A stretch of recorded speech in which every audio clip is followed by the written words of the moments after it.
Kaya po tayo nag-abroad, magkaroon po tayo ng kunting puhunan.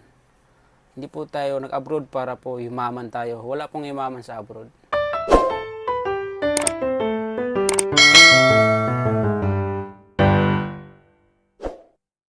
Hi guys, what's up? Welcome back to my channel. Ngayon pong araw na to is gusto ko pong mag-share sa inyo. I-share ko po yung buhay ko dito sa South Korea. Simula po kasi nung dumating ako dito, napunta ako dito sa South Korea, nabago yung buhay ko. Hindi naman sa sabihin kong mapera ako, marami akong pera. Tama lang po. Dati po ako nangungupahan at ngayon po nagkaroon ako ng bahay. May bahay po ako sa probinsya namin at may bahay din ako sa Cavite, sa Labanya Subdivision sa may Gate 3F sa Rosario, Cavite. Tapos, kunting ipon at may lupa. Ayan. So, share ko lang po sa inyo at kung ano po yung naabot ko. Malaki pong tulong sa akin na nakapag-Korea ako. Kasi bukod po sa may naipundar ako, pag-uwi ko po ngayong November 20, makukuha ko po yung benefits ko na sana abutin ng lagpas ng 1 million kasi 5 years and 10 months benefits. Yun po yung inaasahan kong malaki-laking pera. So, yun talaga inaabangan ko. Bukod sa may kunting ipon ako, yun po ang talagang inaantay ko. Yun talaga makadalasan na pag nag-Korea ka, yun talaga ang inaantay mo, yung last na benefits makukuha mo. Kasi lagpas po talaga million yun sa piso ha. Depende po siguro kung may release ka o yung iba nga may mga release, may lumilipat ang kumpanya, abot pa rin ng million eh. Depende po yan sa hulog ng cookmin nyo. So para sa akin, malaking bagay sa akin yung makukuha ko na yun. Inisip ko kung ano yung magiging business ko, ano yung kailangan may mapuntahan yung pera na yon. Bago ako bumalik dito sa South Korea, mayroon akong maipundar or business bukod dun sa mga bahay at lupa. So, malaking bagay talaga, malaking tulong sa akin ang pagko-Korea ko. Mahirap, marami akong pinagdaanan dito sa South Korea.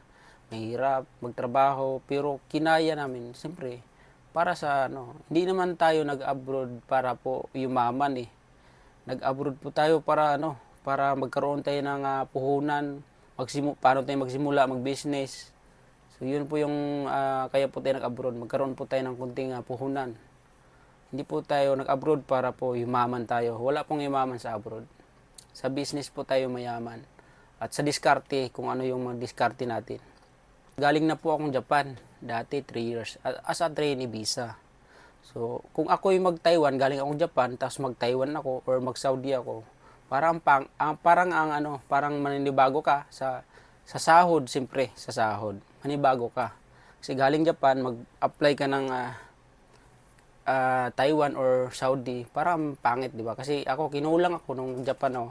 Kulang kasi medyo binata, pa ako doon, bata pa, wala pas plano sa akin yung mga paano mag-ipon, paano kaya gala ako ng gala hanggang sa yun nga wala masyadong naipon. Mabili lang lupa, tapos kunting ipon, tapos siyempre kulang kaya nag-apply ako dito sa South Korea. Dito ako sa South Korea, nagkaroon ng medyo nakakaluwag-luwag ba. Malaki ang pinagbago nung napunta ako dito sa South Korea.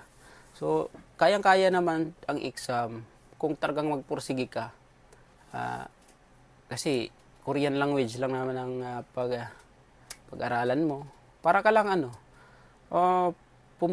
Tagalog ka, pumunta ka ng Bisaya at nag-aral ka ng Bisaya. Parang ganun lang. Ako, Bisaya ako, pumunta ako ng Manila. Unang araw ko sa Tagalog, medyo hirap. Kasi hindi tayo sanay, Bisaya tayo eh. Nagpunta ng Manila, ganun lang. Hanggang sa araw-araw mo na silang nakasama mga Tagalog. Hanggang sa siyempre masasanay ka na rin sa Tagalog. So ako almost 10 years hindi na ako nakauwi sa Bisaya.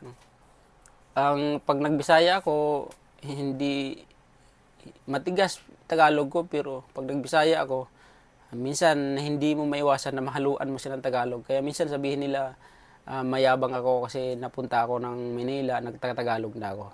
Hindi ko po naman sinasadya na sa loob ng 10 years ko hindi nakauwi sa Bisaya.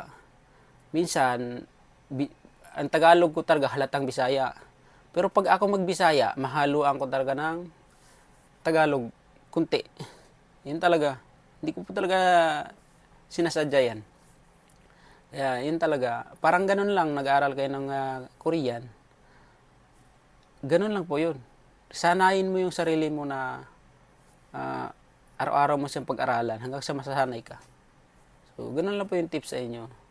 So, kaya-kaya nyo po yan guys. Kaya, malay nyo, kayo na po yung susunod na makapunta dito sa South Korea at lahat po ng pangarap nyo, makapundar kayo ng sariling bahay, hindi na ako yung mangupahan, may bahay na kayo, at makaipon kayo, makabili kayo ng lupa, may pang-business pa kayo.